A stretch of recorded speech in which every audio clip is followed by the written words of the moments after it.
विधान भवन की तरह ही लोक भवन भी जल्द ही डायनामिक फसाड लाइटिंग से चमचमाता हुआ नजर आएगा, रंग बिरंगी रोशनी में नहाया हुआ नजर आएगा। और इसे लेकर टेस्टिंग भी शुरू हो चुकी है, काम लगभग पूरा हो चुका है। आप देख सकते हैं हम इस समय लोक भवन में ही मौजूद है और किस तरह से यहाँ पर जो डायनामिक फसाड लाइटिंग है उसकी टेस्टिंग का काम जोर शोर से किया जा रहा है।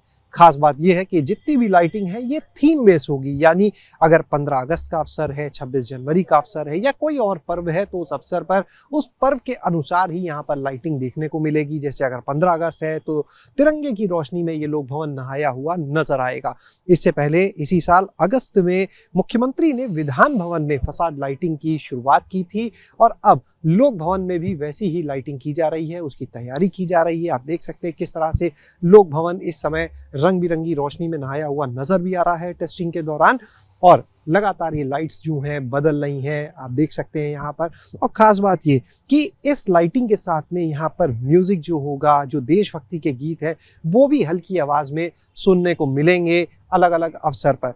अगर बात करें तो जिस तरह से विधान भवन और लोक भवन दोनों ही बहुत ही महत्वपूर्ण इमारतें हैं, पहले ये फैसला किया गया था कि इनको ऐसे तैयार किया जाए कि एक पर्यटन स्थल के रूप में भी नजर आए, यानी जो भी यहाँ से निकले इस रोड से, क्योंकि इस सड़क के एक तरफ अगर विधान भवन है तो ठीक उसके सामने दूसरी तरफ लोक भवन, तो जो भी इस सड़क से निकले वो अपने आप इन भवनों को देखे, उन्हें निहारे और इनकी प्रशंसा किए बिना रह ना पाए। तो बहरहाल आप देख सकते हैं कुछ इसी तरह से इन बिल्डिंग्स को तैयार किया गया जो अपने आप में अनूठी हैं। और अब यहाँ पर इन बिल्डिंग्स पर लाइटिंग का काम जोर शोर से किया जा रहा है और माना जा रहा है कि दिसंबर में इसकी औपचारिक शुरुआत यानी ऑफिशियल लॉन्चिंग भी की जा सकती है। लोक भवन पर डायनामिक फसाड लाइटिंग कर दी गई है, फिलहाल इसकी टेस्टिंग चल रही है। लेकिन एक सवाल आता है कई लोगों के मन में कि आखिर ये डायनामिक फसाड लाइटिंग है क्या।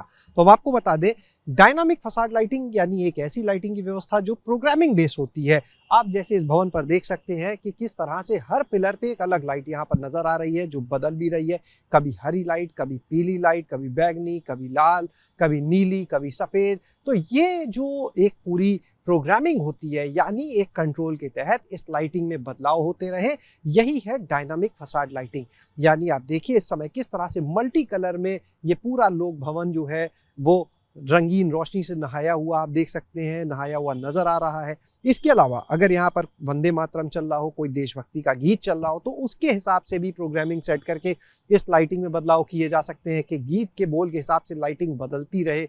इसके अलावा अगर बात करें कोई राष्ट्रीय पर्व है जैसे 15 अगस्त, 26 जनवरी, तो उस अवसर पर यहाँ पर लाइटिंग जो है वो तिरंगे रंग में ये भवन नहाया हुआ नजर आ सकता है। दीपावली रोशनी का पर्व कहा जाता है, अगर ऐसा कोई पर्व है तो यहाँ पर मल्टी कलर रंग बिरंगी लाइटिंग अलग तरीके से देखने को मिल सकती है। तो यही है डायनामिक फसाड लाइटिंग जो कहीं ना कहीं भवन की सुंदरता को और ज्यादा बढ़ा देती है, इसकी जो खूबसूरती है उसको और ज्यादा बढ़ा देती है। और यही मकसद भी है यहाँ पर इस लाइटिंग की व्यवस्था को करने का कि जो भी यहाँ से निकले, क्योंकि रोड के एक तरफ विधान भवन, दूसरी तरफ लोक भवन, यहाँ से जब कोई निकले तो उसकी निगाहें इन भवनों पर टिक जाएं, वो इनकी प्रशंसा किए बिना रह ना पाए।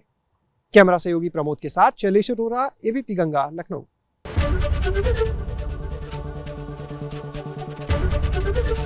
एबीपी गंगा, खबर आपकी, जुबान आपकी।